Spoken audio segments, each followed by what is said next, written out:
체감상 걷다 보면 요즘에 편의점보다 커피점이 더 많다고 느껴져요. 그 중에서도 특히 저가 커피 체인점이 어마무시하게 많이 보입니다. 심지어 지인들도 창업 얘기만 나오면 맨날 메가, 컴포즈, 백다방 등 어디 목 좋은 곳에 저가 커피점을 운영하고 싶다고 할 정도니까 창업을 꿈꾸는 예비 창업가들에게는 얼마나 뜨거운 관심을 받았을지 짐작이 가는 대목입니다. 하지만 25년인 지금도 과연 커피점이 대세일까요? 사실 지금 커피점 창업에 대한 위험한 신호들이 많이 감지되고 있어요.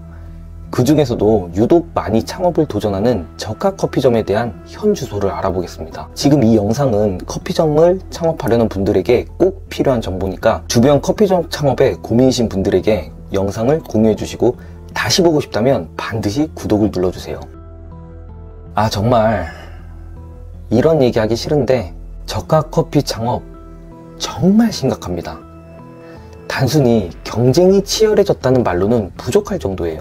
이건 진입장벽이 낮은 사업의 끝을 보여주는 대표적인 사례입니다. 누구나 쉽게 뛰어든 만큼 누구나 쉽게 무너지는 구조예요. 우리나라 커피 전문점 수는 22년에 10만 729개로 10만 개를 돌파했는데 이는 16년 5만 1551개에서 불과 6년 새 약 2배 정도 증가한 수치입니다. 같은 건물에 여러 개의 카페가 들어서도 규제가 없어서요. 한 건물에 여러 브랜드가 출혈 경쟁하는 모습을 흔하게 볼 수 있는데 실제로 서울 지하철 5호선 광화문역 부근에 위치한 한 건물에선 메가, 컴포즈, 백다방, 더벤티가 나란히 경쟁하는 신기한 모습도 볼 수 있어요. 여기에 최근 저가 커피 시장을 뒤흔드는 뉴스가 있었죠. 메가 커피와 컴포즈 커피의 매각 이슈. 업계에선 이렇게 해석합니다. 이제 성장세는 끝났고 본사도 엑시트 타이밍을 찾고 있다. 올해 계약한 점주 입장에선 내가 지금 최고점에 들어간 거구나 라는 불안감을 떨칠 수가 없어요. 그리고 마지막으로 점주가 쉽게 이익을 볼 수 없는 구조라 볼 수 있습니다.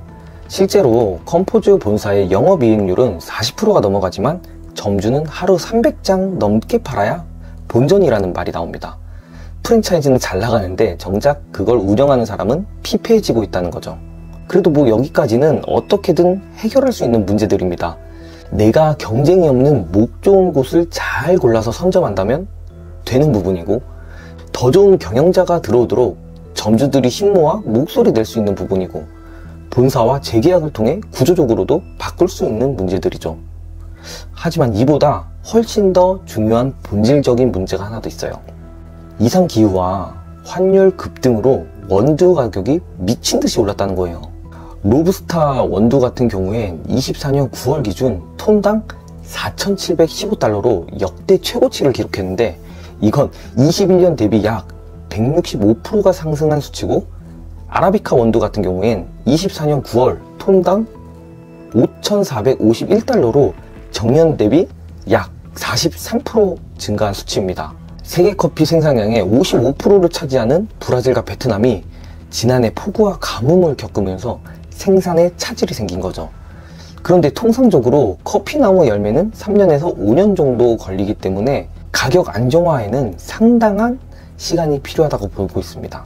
이로써 저가 커피 3대장 중 한 곳인 컴포즈는 브랜드 출시 10년 만에 아메리카노 가격을 1,500원에서 1,800원으로 인상했고, 메가커피, 백다방은 아직 계획은 없다고 말하지만 시장 상황을 예의주시하고 있다고 입장을 밝혔죠. 전문가들은 아마 원두 가격의 상승세가 당분간 지속될 것으로 보고 있기 때문에 소비자가 캡슐 커피나 편의점 커피 같은 대안을 찾을 가능성이 높다라고도 전망하고 있어요.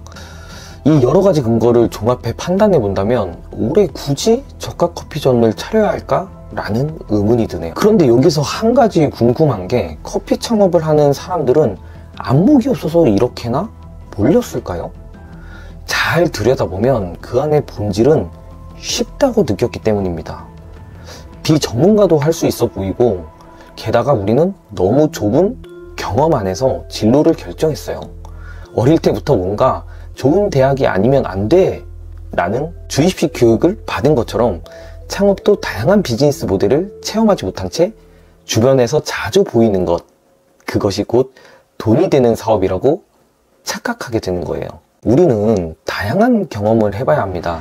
우리가 흔히 안목이 있다 라는 말을 할 때 그 말 속에는 단순히 지식을 많이 알고 있다 라는 뜻보다 직접 보고 겪은 경험에서 우러나오는 통찰력이 담겨 있습니다. 그런 안목은 책상 앞에서 생기지 않아요. 결국 몸으로 부딪히고 눈으로 보고 손으로 만져본 만큼 시야가 넓어지는 법이죠.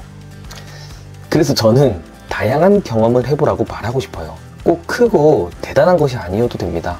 현장에서 일하는 사람을 관찰해보는 것, 직접 무언가 만들어보는 것, 낯선 공간에서 하루를 보내는 것, 이런 소소한 체험들이 모이면 결국 나만의 판단 기준을 만들어주는 자산이 됩니다.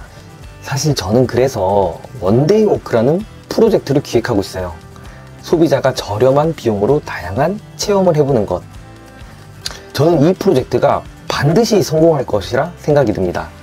특히 요즘처럼 선택지가 많고 변화가 빠른 시대에는 머릿속 정보보다 실제 체험이 훨씬 더 가치 있는 자원이 될 수 있거든요. 제가 진행하는 프로젝트가 궁금하다면 아래 링크를 통해 확인해 보세요. 감사합니다.